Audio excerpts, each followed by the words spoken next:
To come and let you go through these questions here. It's not in any particular order, so as I collected, I will read it. Okay, the first question: what is after death? Will I see my wife, relatives, and friends back in heaven?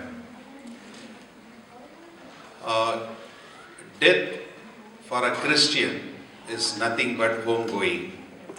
Your death happens when you take water baptism, immersion baptism. There is no infant baptism in the Bible. I know there are some of you maybe from Anglican background, and if you are, I'm sorry to offend you. Better you get offended so that you will be changed. For baptism, first you need to repent, then only baptism can be taken. Without repentance, you cannot baptize. So as a child, what has happened to you is they have dedicated you to God. That is the dedication. Baptism is when you go down the water, as Romans chapter 6 verse 2 and 3 says, when you go down the water, that signifies your death to Jesus Christ. When you come up, you have been born again. So you have been born again in your baptism. Death is you are leaving from this body, you are going to be with God. So death is a beautiful thing. It's a good thing, can happen to any human being because you are going to be with God. And will you see your wife, relatives and friends? Yes, you will. If you read in Luke chapter 17, this is the story Jesus gives in about the rich man and the Lazarus, and he's sitting outside. Luke 16 verse 19 onwards, 19 to 31. You see, he can identify who is Abraham, who is who, and he can identify his children. He can identify there is a finger. He can say that he is thirsty, and he can see everything. So you will have emotions, you will have a body, you will be able to identify. So death is a very good thing. As soon as you die, you will go to paradise now. The heaven is still not open, so you will be in paradise. When Jesus' second coming, then you will be with God and you will reign with Him. And when Jesus comes, we will all get a new body. With the twinkling of an eye, you will get a new body, imperishable body you will get. So death is good, so you should enjoy death. And there is another question I read about death. Okay, there's another question about, I have a strong fear of death. Please get baptized. You have to get baptized because it is we have got a teaching about baptism very clearly and how that signifies your death. So when you die, when you take baptism, that is your burial service. We call that as a baptism burial service. That is your burial service because the old man dies and then you become a new man. So if you are having a fear of death, then it is not right. First, you need to get baptized. And then I would like to read a scripture in Hebrews chapter 2. Let me read verse 14 also.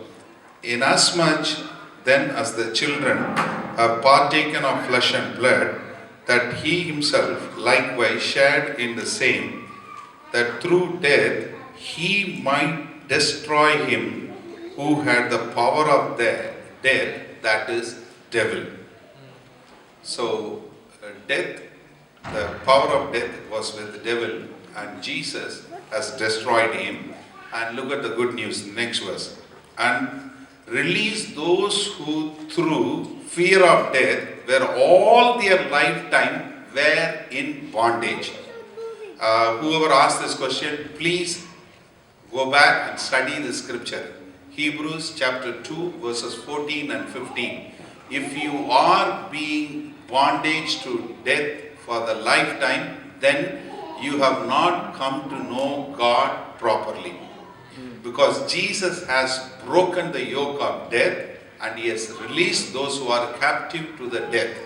And one side of it. Second is, you have to believe that word and get baptized so that you are identifying yourself with the death and then you live a new life and you will get an assurance in your heart that you are going to be with God forever. So these two questions are very interconnected, and if you have the other things is on the baptism, when you are baptized, you shall receive the gifts of the Holy Spirit. Acts chapter 2 verse 38 and 39 says, repent, be baptized, and you shall receive the gifts of the Holy Spirit. So one of the gifts of the Holy Spirit is also faith. So it gives you the faith and hope inside of you that you are God's child and you are going to be with Him. And I can tell you in my own life, and I was born and brought up in an Anglican background, and as I told you, I was serving in the pastorate committee also. But when God opened my eyes, I went and spoke to my pastor. He said, no, I won't give you a baptism. This will become a problem. I know it is what you say is right, but I won't give you. So then I have to find a different kind of a pastor, and he baptized me. And from that time onwards, my life has completely changed.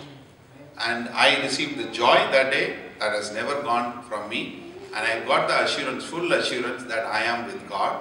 And I have received the gifts of the Holy Spirit, and whatever I could do, that could do after only the baptism. So these two are interlinked. So if you have still got any fear of death, then please you die now so that you can live. In Colossians chapter 3 verse 3 it says, you were died and you were raised. So you were dead. So better you die now so that you can live. You know, Galatians 2:20 says, I have been crucified with Christ. No longer I live, but Christ lives inside of me. Amen. Okay, the next question. How can we all work together in unity and serve God? It is not easy when the passion, mission of other individuals may be so different from each other. Yes, it is true. Working together is always a challenge. But only thing is, you need to understand the difference, then you will be able to work together. God is not expecting uniformity, but God expects unity. God does not expect uniformity, but He certainly expects unity. This hand is so different. It's facing this side. This hand is facing this side. This is just the opposite. It has nothing in common. These two hands, it's just the opposite. Everything is opposite of this hand. But this both comes together, work together, not because it's hanging together, it's because it is connected with the head. If you are not able to work with anybody, check whether you are connected with God properly or not. Don't blame others. Don't blame others. You check, are you well connected with God? And if you are well connected with God, you will be able to work with others. I go preach, there are churches, they say, we don't believe in Holy Spirit. I said, praise the Lord, no problem. I go and minister. There are some people will say that I should not wear a shoe. No problem. Recently I went to a church, they asked me to remove this ring. I said, no problem. I don't want to offend anybody, I will remove. No problem. That's fine. This is very funny. I went to speak in a church, and this pastor said, we don't speak in tongues. So please do not speak in tongues. I said, I never speak tongues in mic, so don't worry. And also don't preach about tongues. I said, absolutely fine. There are a million things I can preach. I don't know how to preach about tongues. I will speak on something else. So I preached about it, and everything is over. By end of it, and the pastor said, Pastor, can you pray for me, please?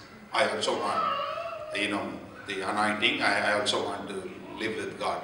I said, okay, no problem. I casually laid my hands and I said, God bless him, and I pray for him. Suddenly he started speaking in tongues. Now what he will do, I really don't know. God is always, he likes to messes things. The guy who says, I don't talk in tongues, we don't talk in tongues, we don't preach about tongues, I said, yes, but now he starts speaking, how he has to tell his congregation, that is his problem. I prayed and came. So, what I'm saying is, there will be different kind of people, they've got different kind of concept. But as far as we are concerned, are we running our race? What God has set you, the vision, and what God has called you, if you are running, then you will be able to run with everyone. You may not be able to agree with every point. Not possible. It's just not possible. But we can agree with that we are all working for Jesus Christ. We can agree with that Jesus is the head of the church. We can agree that everyone has to come to the saving faith of knowledge of Jesus Christ. That common grounds are there. Let's work on the common grounds. Let's not talk about any. Immediately there are people who will come and, do you believe in the infilling of the Holy Spirit or overflowing of the Holy Spirit? I said, what do you believe, brother? I don't want to argue. I always tell, I don't want to argue. What do you believe in? I agree to that. That's enough. Simple. I don't have to show that I know you more than you know. I'm willing to be a fool. It's okay, fine. You think you are clever? I'm willing to accept it, brother. As long as we are able to work, it's fine. Simple. So I know it is not easy. There are some people find it very difficult, and especially I work with many churches. Recently we started a European Tamil Churches Alliance, and we want to connect all the Tamil churches all over the world, which we have planned to do by 2020. We want to connect Global Tamil Churches Alliance. And first step, we have started European Tamil Churches Alliance. The second meeting we hosted in London, and the next meeting we are going to host in June in Germany. And March we are meeting all the pastors and leaders in Germany as well as in France. So I work with various churches, and March I'm going to be in Doha, and I'm going to speaking to all the 7 churches together. My heart is that all the churches should come together, we all should work together. But there are differences, absolutely visible differences. There are some people who talk only about prosperity. There are some people who talk only on the other side of it. Only holiness, holiness. Or some people talk about only the fear, fear, fear. No, we have to balance it. Today there is a missing element in Christianity is balancing. It is written, it is also written. Satan came and said, it is written. Jesus said, it is also written. So always you find written, also written, so that you will balance it.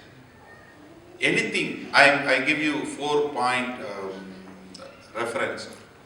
Anything you do, check, did Jesus preach? Then you can preach. Did Jesus do? Then you can do. Did the early church preach? Did the early church do? Then you can also preach, you can also do. If you broadly come together in this 4 check, then you will be fine. So, yes, it is difficult, but it is possible. As long as you are connected with God, you will be able to work with others. I know there are some people get offended, but I don't find it. I go and say, I love you, brother.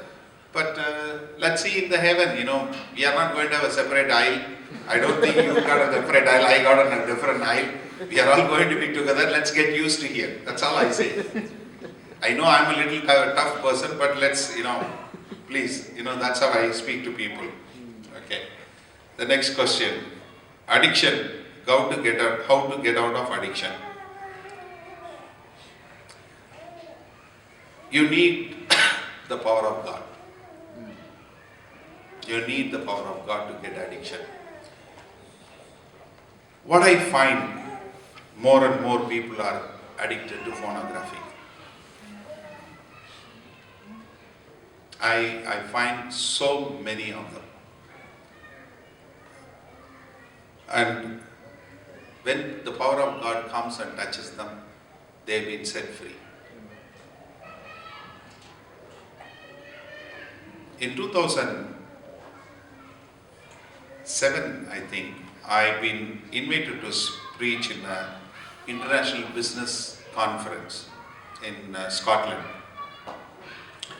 And I was to preach on something about business by book on some kind of a title. But then I led to preach about addicted to pornography. And all over the world there were so many businessmen. And I said, I'm not going to ask you to close the eyes, or I'm not going to switch off the lights, and I'm going to switch on the lights. I'm not going to play any background music. I'm going to call you, leave your eyes wide open. If you are addicted, you have got the courage, you get up and walk to the front, God will deliver you. 47 of them came who were addicted to pornography. And we prayed for them. And then again I went to preach in the same conference in October 2010. And this guy who comes and he says, brother, do you remember me? I said, yeah, I think so, I remember you, but I don't know your name, but I know you as a face. I know you had come for the earlier conference. He said, yes, I want to share a testimony before you go. I said, okay. So before they invited me, he went to the thing, and then he said, I am 66 years old and I got 3 children, I got 7 grandchildren, and all through my life I am addicted to pornography. And last time when I came in 2008, when Abraham called people to come forward, I came forward, and that day God set me free, and I am free from pornographic addiction. After so many years, now I can say that I am free. So you need the power of God to be free. And secondly, where you are addicted, say like you are addicted to pornography, you should avoid those kind of circumstances where you will be tempted. Do not open your laptop when you are alone. Or if you are opening your laptop, you open so that anybody can walk into the room. Or if you are weak, call your spouse, or call your son, or call your daughter, make them sit next to you, you will not open. There are certain safeguarding measures you need to do. Okay, my wife and my children go to bed early, I am at night 9 o'clock, 10 o'clock, then you put a parental control so that those kind of website doesn't open. Or you don't work, 9 o'clock close the laptop, you also go to bed with your wife. Have a good sex with your wife so that you will not get tempted to anything else. So there are certain things which you need to do, like alcohol addiction. If you are addicted to alcohol, don't buy alcohol. Or if you have got a friend who drinks, don't go with him. Find a new friend. There are circumstances which you need to avoid. There are parties you go, you will end up drinking, don't go to that party. Period, finished. Or you volunteer, okay, I will take everyone, I will drive the car. So I don't have to drink. So you volunteer that way so that you don't have to drink. If you are fond of your friends, you can tell them, okay, I will volunteer to drive, I will not drink, you guys can drink. So that way you can help. You have to do certain physical safeguard methods, but to break the addiction, you need the power of God. If the person who want to pray with me, I'm very happy to pray, and I've seen there are so many people who have been delivered. But after that, you need to safeguard. You need to do that. Okay. The next question. When you speak, I enjoy like God is with me. Could you please tell me the easy way to have the same joy all the time? My life has been changed when few years back, I think 2005, November, 23rd November 2005. John chapter 17:23 came alive to me. That God loves me the same way He loved Jesus. That set me completely free. Then after 2 years and maybe less than 2 years, I came to know John 15:9 the same way God loves it. That set me completely free. And more than I want to be with God, God wants to be with me. That I have come to that realization. So it is a pure, joyful walk. One of the things is, as we didn't have a lot of time to go through on the emotion subject. Romans 8:14 says, "For as many as are led by the Spirit of God are the children of God." It doesn't say, "For as many are led by the emotions, they are led by the children of God."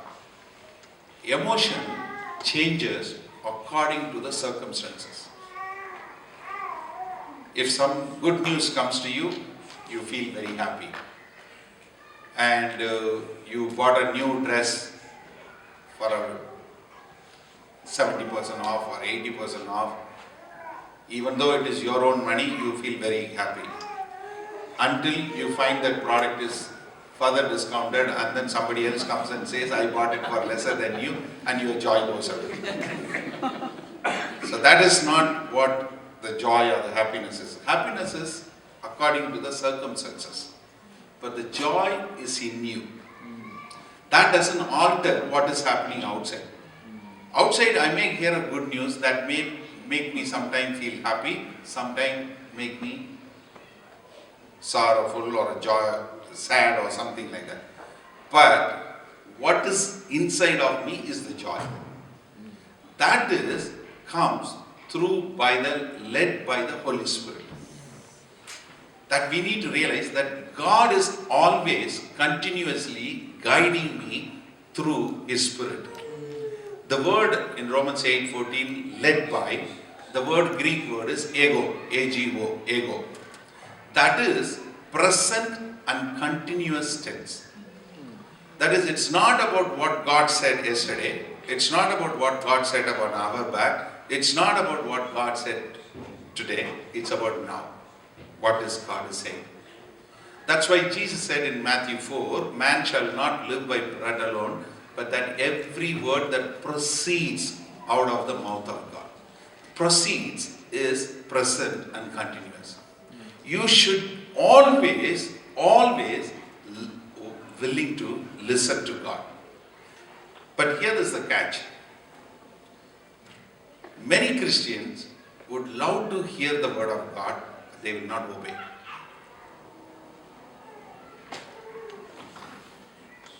They love to hear what God is saying.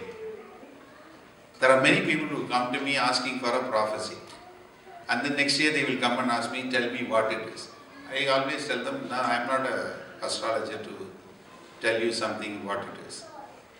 What did you do what God told you last year? What did you do with that?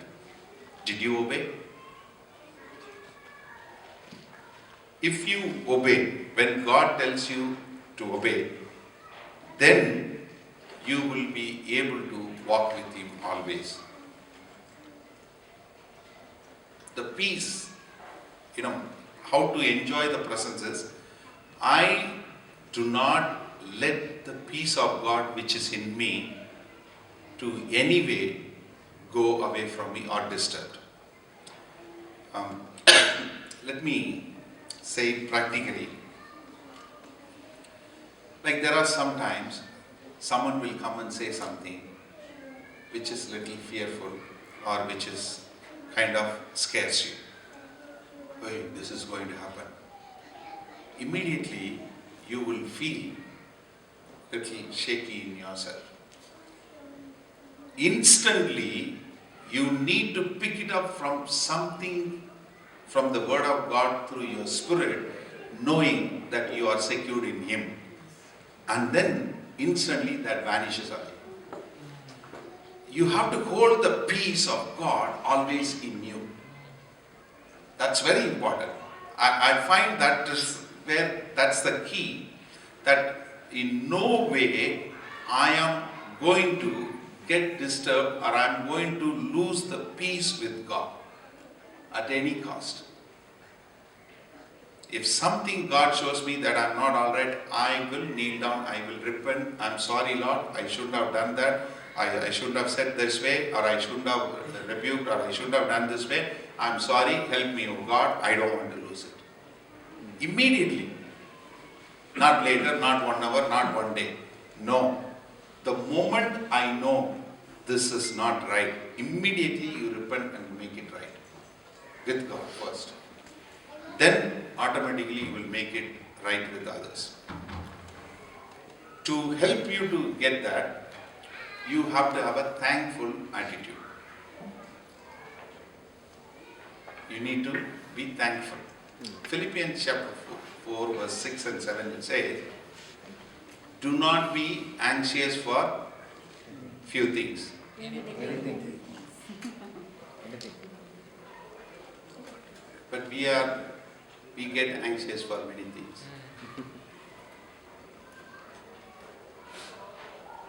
There are people who drive me.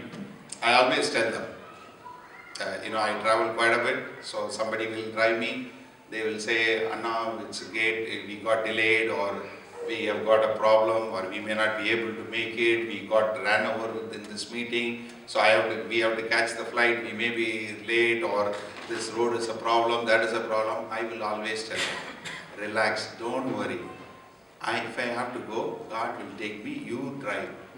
Anna, are you scared? No, I am not scared. You don't worry. God knows where I have to go, when I have to go, and He will take me. Even if you close your eyes, still God will drive me. I have that confidence. I always tell them. The best part of my plane journey, almost every time the person who sat next to me will get saved. I always pray, God, let there be a turbulence.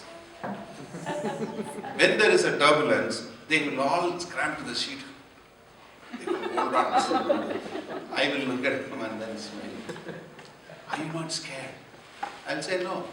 I'll tell them, you know what? As long as I am in this plane, nothing will happen. You know that.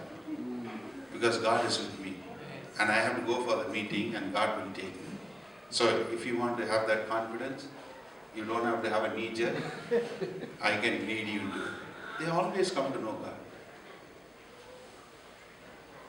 That is why you should always make sure that you are not losing the peace. You are always God, that peace of God. Because when you are not anxious for nothing, and always you will be thankful, then the peace of God will reign in your heart. The peace which passeth all understanding. I don't understand many things. Why God is doing this, why this problem, why that problem, I don't know. I always say, oh Lord, thank you for all the problems. I think somebody yesterday or day before yesterday, we were praying, God, thank you for the problems. I was thanking God for the problems. Seriously. We don't figure out why this problem is. We don't know why. But be thankful to God. Okay, God, thank you for the problem. How many of you can say?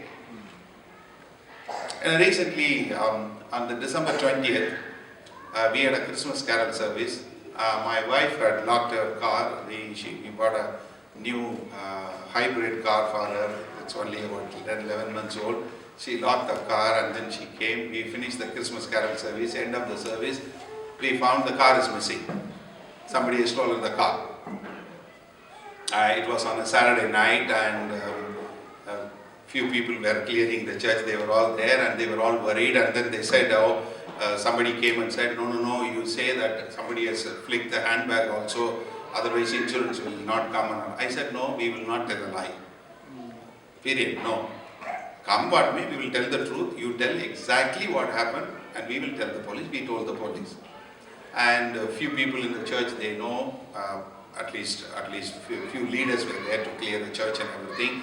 And then the Sunday, the following day, we had the service and everyone was coming. Pastor, sister, praise the Lord, what happened? I said, okay, come on, I want to open the service. So I went and I read this verse. I said, we want to thank God for the car is missing. They were all looking at me, what's wrong with you? Will anybody will say that, the car is missing, we'll thank God for it? I said, yes, we can buy another car. What's the problem? What's the problem? It's just a metal, just a piece. That's it. You don't have to worry about it. Maybe God wants to give her another new car, that's all. Why do you have to worry? I said, come on. This is not at all a problem. This is a joyful time. We have come to celebrate. Please, nobody come and say me, Anna, please, Anna, we pray for you. No, you don't pray for car. Please pray for people. Let there be a revival. No, we don't worry about the car. Please. That's what I told them. Why? We don't have to worry about it. Anything, everything is under the hand of God. Amen. God. So if you have that, the peace will reign in you and you will enjoy walking with Him. That's it. You know, whether you're a husband or a wife or any problem, you can't have any unhappy moments. You try this. Anything happens, you thank God for it. You will not fight with that. You won't fight. I always tell husband and wife when they are fighting together, I'll always tell them, if you are shouting at your wife or if you are shouting at your husband, please kneel down and shout. It's impossible. It's just not possible. Try. Next time in your home, if your husband raises your voice, husband, I love you, could you kneel down and shout at me? Or your wife shouts at you, I love you, sweetheart, could you please kneel down, start your rumblings? That's it. It is not possible. That is why we have got a posture. See, why I am saying is, these are the ways you can lose your peace. Always, small things irritate you, not the big things. My wife always tells me, I will say that, we lost so many things, these thousands of pounds, you won't say anything. This 1 pound, this towel, this is not all right, this is what irritates you. The Bible also says, watch out for the small foxes, not the big animals. The small foxes only robs your peace and joy. So you have to be very careful. So you guard your heart with the peace of God, then you will always walk with Him. Right, I think, I read all the questions, right? Any more? That's all. Okay, is there any more question? The meal is ready. We have ran over time. Is there any questions? Any healthy spiritual question? No, they are very good questions. I really enjoy answering them. And